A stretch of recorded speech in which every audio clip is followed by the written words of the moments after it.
There's an airport that shouldn't work. It sits in the middle of a desert. It handles over 80 million passengers a year. It connects more international destinations than any other airport on Earth. And Dubai is shutting it down. Not because it failed, not because something went wrong, but because it worked too well. The story of Dubai International Airport, what the industry calls DXB, is the story of how one city rewrote the rules of global aviation, or how an airline that didn't exist in 1985 became the most powerful carrier in the world. How a stretch of desert between two sandstorms became the hinge point of the entire planet's air travel network. And why, after all of that, the people who built it decided to start over. This isn't just an airport story, it's a story about vision, about calculated risk, about what happens when a city decides to buy its way into the future, and then realizes the future arrived faster than anyone planned for. Let's go back to 1959. The Persian Gulf is not yet the economic powerhouse we know today. Dubai is a small trading port. Population, maybe 40,000 people. The primary industries are pearl diving and dhow trading, traditional wooden boats carrying goods across the Gulf. There are no skyscrapers, no highways, no refineries, and almost no oil. This is the detail that changes everything. While neighbouring Abu Dhabi sits on one of the largest hydrocarbon deposits in history, Dubai's oil reserves are modest. They'll run out. The ruling family, the Al Maktoums, knows this even in the 1950s. They make a decision that sounds almost absurd at the time. They decide to become a hub, not a destination. A hub, a place where the world passes through. The logic is straightforward, even if the execution will take decades. Dubai sits at an almost perfect geographic intersection. 7 hours from London, 5 hours from Mumbai, 4 hours from Nairobi, 6 hours from Beijing. Draw a circle with a 7-hour flying radius around Dubai. You'll capture roughly 2/3 of the world's population inside it. The Al Maktoums see this map, and they start building. Dubai's first airport, a proper paved runway, opens in 1960. It's a single strip, a small terminal building, the kind of airport you'd find serving a mid-sized regional city in the American South. Nobody would have predicted what it becomes. Here's something the history books understate. Dubai International didn't grow because passengers chose it. It grew because Emirates chose it, and Emirates didn't exist until 1985. The founding of Emirates is one of aviation's great acts of institutional audacity.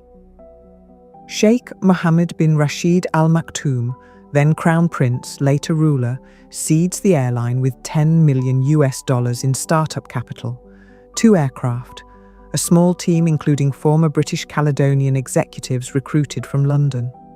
The airline launches with flights to Karachi and Mumbai. The competition at the time? Gulf Air, a regional carrier partially owned by the UAE, Bahrain, Qatar and Oman. Gulf Air has roots, established relationships, established slots. Dubai withdraws from Gulf Air in 1985, the same year Emirates launches. That's not a coincidence. It's a declaration. Emirates grows fast. It acquires wide-body aircraft when its competitors are still arguing about strategy. It launches long-haul routes that the industry considers reckless. In the late 1980s, a Gulf carrier flying non-stop to London, to Frankfurt, to New York seems implausible. Emirates does it anyway.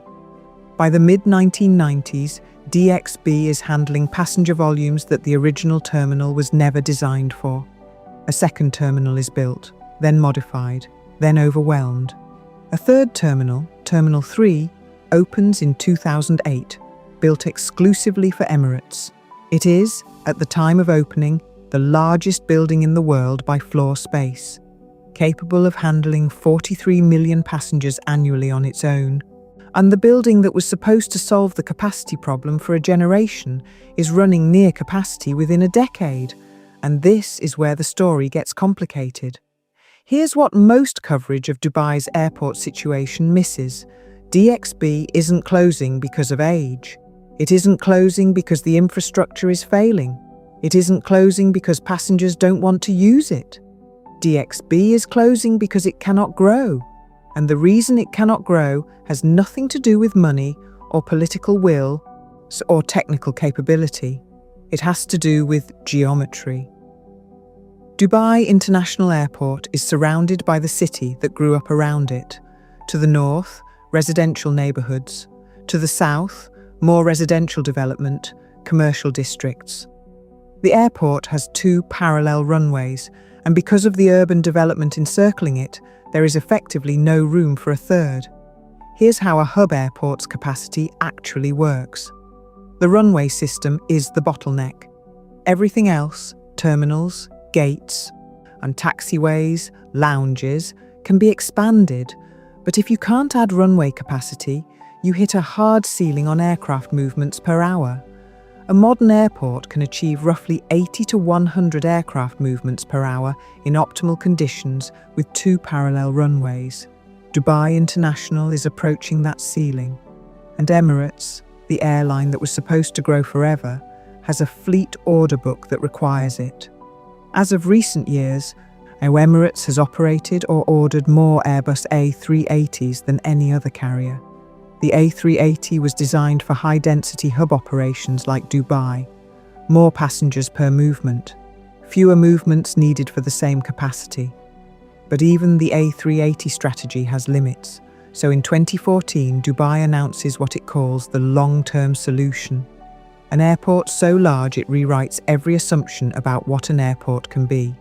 Al Maktoum International, also known as Dubai World Central, also known, and eventually as the new DXB, and to understand why this airport is taking so long to build and why DXB's closure timeline has slipped and shifted and been reconsidered, we need to understand what Dubai is actually trying to build.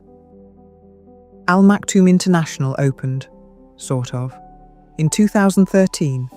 Phase 1 of the project activated a single runway and a modestly sized cargo terminal followed by a passenger terminal. It handled some low-cost carrier operations, SpiceJet, Fly Dubai, charter traffic. The numbers were modest. The vision was not modest. The master plan for Al Maktoum International describes an airport with 5 parallel runways, capacity for 260 million passengers per year. A connected aerotropolis, an entire city built around the airport, covering more than 140 square kilometres. To put that in context, Heathrow Airport, including all terminals and infrastructure, occupies roughly 12 square kilometres. Al Maktoum's master plan is more than 10 times that footprint. The projected cost, across all phases, over $80 billion. Now, let's be honest about what we know and what we don't, because this is where the investigative work matters. And the master plan has existed in various forms since the mid-2000s. Phase timelines have been announced and quietly revised. Emirates was originally expected to begin a partial move to Al Maktoum around 2020, then 2025. The most recent official statements suggest a major transition in the late 2000s to early 2030s. Why the delays? The official answers are measured and institutional. Construction sequencing, infrastructure dependencies, and the need to maintain DXB operations while building the replacement. These explanations are real. But there's another layer. In 2020, the entire global aviation industry effectively stops. COVID-19 doesn't just reduce passenger numbers, it eliminates them. Emirates, one of the most financially aggressive airlines in history, reports a loss of $5.5 billion in the 2020 to 2021 financial year. The airline that was supposed to drive demand for a 260 million passenger airport is grounding aircraft and laying off crew. This matters to the Al Maktoum project in a specific structural way. Aviation infrastructure planning works on 30 to 40-year demand forecasts. The projections that justified Al Maktoum's scale were built on pre-2020 traffic growth curves. Those curves assumed continuous year-on-year growth in international passenger travel through the 2030s and beyond. Post-COVID, when the recovery has been strong, international traffic has largely rebounded. But the trajectory models were stress-tested in ways they hadn't been before. Planning assumptions that seemed conservative in 2018 looked different by 2021. Dubai has not publicly revised the master plan. The 5-runway, 260 million passenger vision is still the stated goal. But the sequencing of investment, which phases get built when, what gets deferred, that is a conversation happening inside decision-making bodies that don't hold press conferences. Here's what we can observe from the outside. DXB is currently scheduled for a phased closure with full transfer of Emirates operations to Al Maktoum by approximately 2034. That date has moved before. It may move again. And the reasons it moves, when it moves, are worth understanding. Let's go back to that geometry problem, because here's a detail that doesn't get enough attention. DXB's runway configuration isn't just limited, it's operationally inefficient in ways that compound over time. The 2 parallel runways at Dubai International are dependent runways. Here's how that works. Truly independent parallel runways require sufficient separation to allow simultaneous instrument approaches, typically 4,300 feet or more of centerline to centerline distance for full independence under instrument conditions. DXB's parallel runways are separated by less than this threshold for full independent operations. Shorter sentences now, faster, aircraft on final approach, 2 runways, but you can't always use them simultaneously. One lands, the other holds, then switches. A choreography of near misses that never quite becomes misses because the controllers and procedures are that good. The result? DXB's practical throughput capacity is lower than a naive 2-runway assumption would suggest. In peak operations, the airport is threading a needle thousands of times a day. Now add the A380, the world's largest commercial passenger aircraft, wingspan of 80 meters, wake turbulence category, super. Wake turbulence separation requirements for the A380 are the largest in commercial aviation. An aircraft following an A380 must wait longer before it can safely use the same runway. That waiting time, measured in seconds, compounds across hundreds of operations. And at peak utilization, it costs DXB measurable capacity every single day. Emirates operates over 100 A380s. All of them cycle through DXB. The airport that was specifically configured to support the A380 strategy is, in part, constrained by it. This isn't a failure of planning. It's a demonstration of how aviation systems create dependencies that aren't visible until you're inside them. There's a player in this story we haven't talked about yet. Etihad, Abu Dhabi International, and the airport being built beside it, the Zayed International Airport expansion. Abu Dhabi is doing something similar to Dubai, but on a different timetable and with different constraints. The new terminal at Abu Dhabi, Terminal A, which opened in late 2023, is one of the largest airport terminal buildings in the world, designed for 45 million passengers annually, integrated with a new midfield configuration that changes how aircraft and passengers move through the airport. Why does this matter to the Dubai story? Because the Gulf Hub model, fly from anywhere to a Gulf Hub, connect to anywhere else, is being executed by 3 major players simultaneously. Emirates at Dubai, Etihad at Abu Dhabi, Qatar Airways at Doha's Hamad International. These are not cooperating entities, they are competing for the same connecting traffic. The passenger flying from Lagos to Manila has a choice. Dubai, Abu Dhabi, Doha, all 3 offer the connection. All 3 have competitive fares, modern terminals, and aggressive capacity. The route that Emirates pioneered, Qatar Airways and Etihad have also built. This competitive pressure shapes the urgency of the Al Maktoum transition.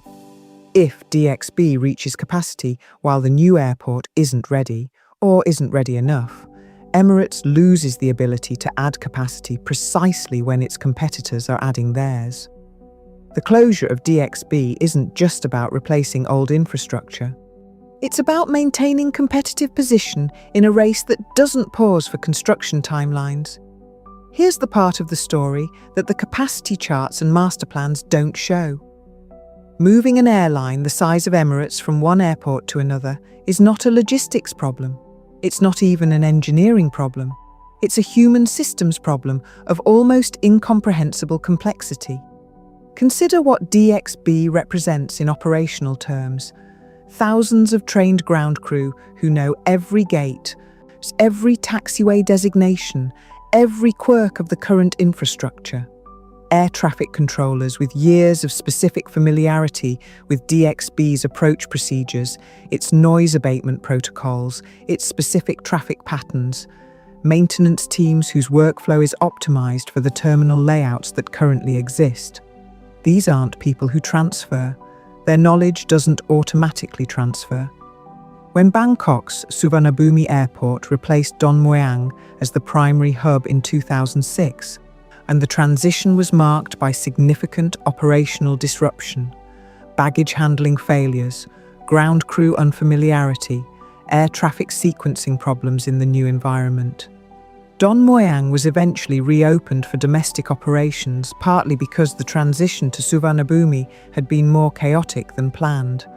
Hong Kong's transition from Kai Tak to Chek Lap Kok in 1998 is studied in aviation management programs as a case study in how to execute a major airport transition. And even that transition, meticulously planned over years, had a rocky opening weekend. Dubai's planners are acutely aware of these precedents. The phased approach to Al Maktoum is, in part, a deliberate attempt to avoid the Bangkok scenario. Build institutional knowledge before the full transition. Move cargo first. Move low-cost operations first. Let the new airports teams develop familiarity before the peak hour, wide-body, connecting traffic complexity of full Emirates operations arrives. And this is sound logic. It's also the reason the transition takes a decade rather than a year, and it raises a question that doesn't get asked enough. What happens to the people and the city that grew up around DXB? Deira, Al Garhoud, the districts of Dubai that developed around the original airport location. These aren't generic urban zones. They're neighbourhoods with specific identities, partly shaped by the noise, the flight paths, and the economic activity that an airport at their doorstep created and constrained simultaneously. Hotels, aircraft maintenance facilities, aviation services companies, the supply chains that feed a major hub. When DXB closes, and the timeline suggests we're talking about the late 2000s to mid-2000s depending on construction progress, the land it occupies becomes one of the most significant urban redevelopment opportunities in the Middle East. The Dubai government has already begun discussing what the DXB footprint becomes. Roughly 30 square kilometres of centrally located urban land with existing infrastructure, existing road and metro connections in a city where central land is among the most valuable on Earth. This transition has a precedent worth noting. Stapleton Airport in Denver closed when Denver International opened in 1995. The Stapleton site has since been redeveloped into a mixed-use urban community that now houses tens of thousands of residents. The transformation took decades and is still ongoing. Dubai will move faster. Dubai almost always moves faster.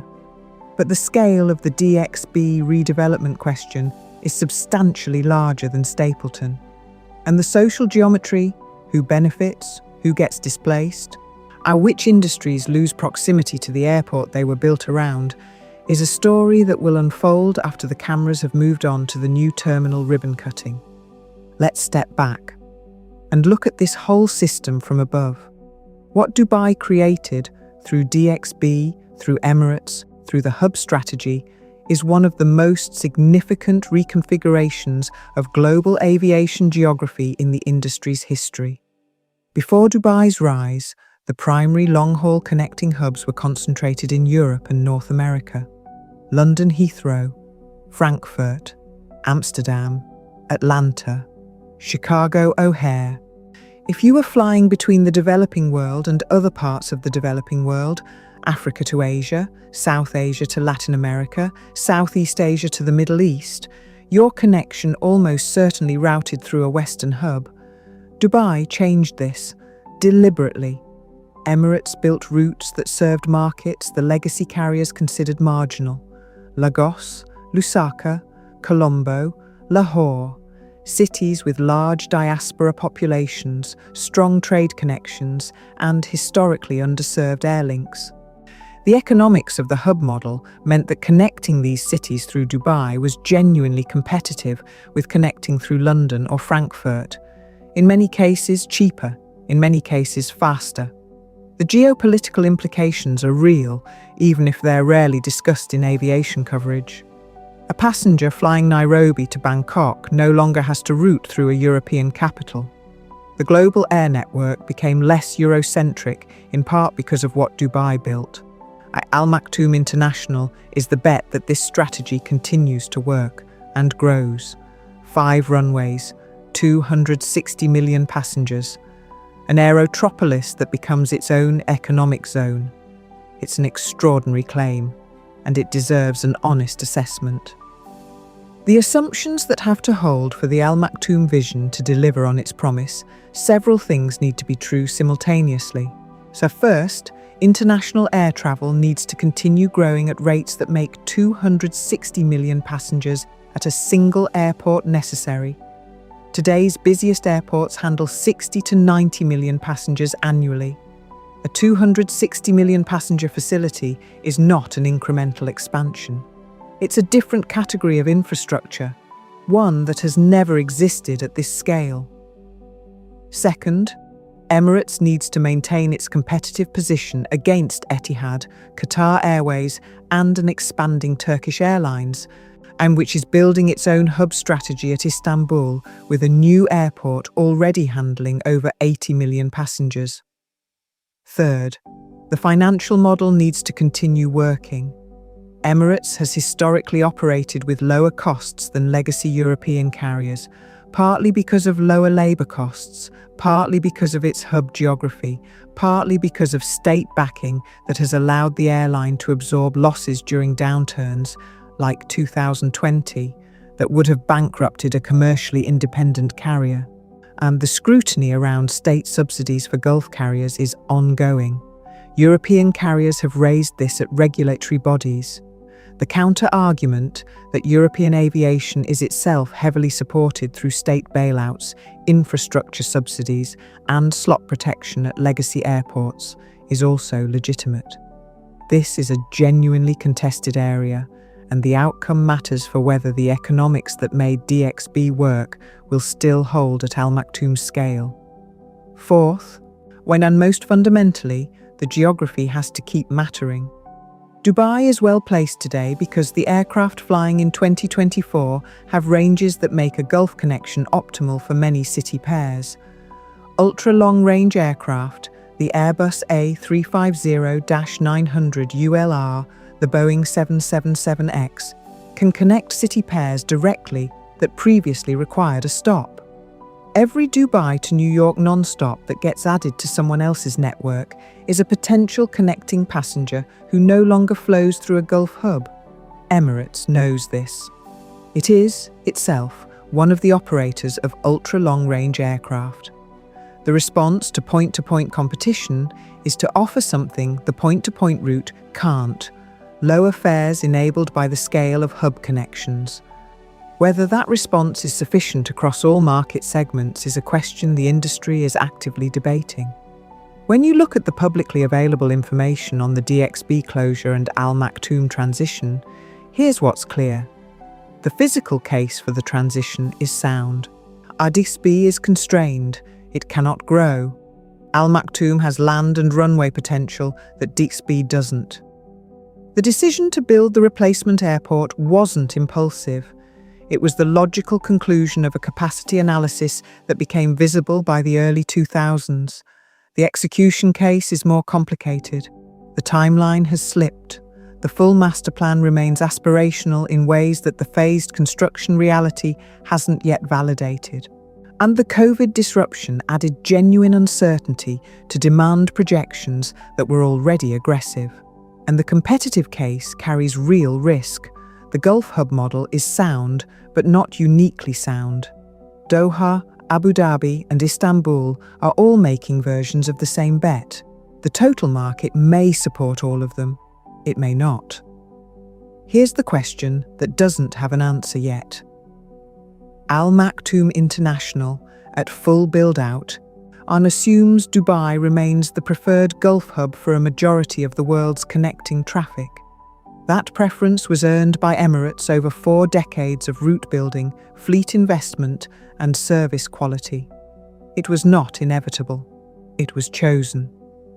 The choice to build Al Maktoum is a declaration that Dubai intends to keep earning that preference, at a scale that makes the bet very large. We know what DXB achieved. We know why it has to close. What we don't know yet is whether Al Maktoum will be the infrastructure that enables the next 40 years of Dubai aviation, or whether it will be a monument to assumptions that made perfect sense the day the first shovel went into the desert sand. There's a version of this story that ends with infrastructure statistics, gate counts, runway lengths, passenger throughput figures. That's not the version that matters. Or what Dubai built, starting with a single paved runway in 1960 and running through to the most ambitious airport project in human history, is a proof of concept for deliberate geographic advantage. The insight was simple, devastating in its simplicity. If you sit at the intersection of the world's growth corridors, South Asia to Africa, Asia to Europe, the Middle East to everywhere, and you build infrastructure good enough that carriers choose to connect through you, and you don't need the passengers to be coming to you. They just need to pass through. This is not a new idea. Amsterdam's Schiphol understood it. Frankfurt understood it. Singapore Changi, perhaps the closest parallel to what Dubai has attempted, understood it. What Dubai did differently is execute at a scale and speed that legacy airport systems couldn't match. Changi expanded within an existing planning and political framework. Heathrow has been trying to get a third runway approved for decades. And Dubai looks at a constraint and builds an entirely new airport in the desert. The Al Maktoum project is that approach taken to its logical extreme.